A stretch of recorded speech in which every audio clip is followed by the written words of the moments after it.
গত ২৫ জুলাই শোক সাগরে ভাসিয়ে চাঁদ তারা সূর্যের দেশে পাড়ি জমান ব্যান্ড তারকা শাফিন আহমেদ। তার মৃত্যুর পর বড় ভাই হামিন আহমেদকে দেখা গেছে বেদনাহত। ভাই শাফিন আহমেদের জন্য হৃদয়ে আজন্ম এক রক্তক্ষরণ বইছে হামিন আহমেদের।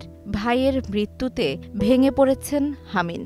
ফেসবুকে ভাইয়ের স্মৃতিচারণ করে তিনি লিখেছেন, তোমাকে আমার হৃদয়ের কাছে রেখেছিলাম, যা এখন সম্পূর্ণভাবে অনুভব করছি। তুমি চলে যাওনি, সবসময় আমার অংশ হয়ে থাকবে তুমি। হামিন আহমেদ আরও লিখেছেন, যতক্ষণ সূর্য আলো ছড়াবে, বাতাস বইবে, বৃষ্টি ঝরবে, তুমি আমার মাঝে চিরকাল বেঁচে থাকবে, যতক্ষণ না আমাদের পরবর্তী দেখা হচ্ছে। সহকর্মী থেকে ভক্ত অনুরাগী সবাই হামিনের পোস্টে নানা ধরনের মন্তব্য করেছেন।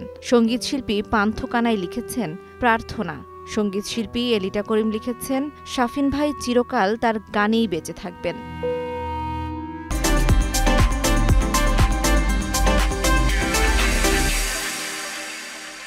ভাইয়ের মৃত্যুর পর খুব বেশি কথা বলেননি হামিন আহমেদ, বরং নিজেকে সামলে রেখেছেন ভাইকে যুক্তরাষ্ট্র থেকে আনা ও যথাসময়ে যথাযথভাবে তাকে বিদায়ের প্রক্রিয়া নিয়ে। ২৫ জুলাই মৃত্যু আর ৩০ জুলাই দাফন সম্পন্ন হওয়ার মাঝে ভাইকে নিয়ে সোশ্যাল হ্যান্ডেলে একটি শব্দ উচ্চারণ করেননি। গণমাধ্যমেও সে অর্থে কোনো প্রতিক্রিয়া করেননি।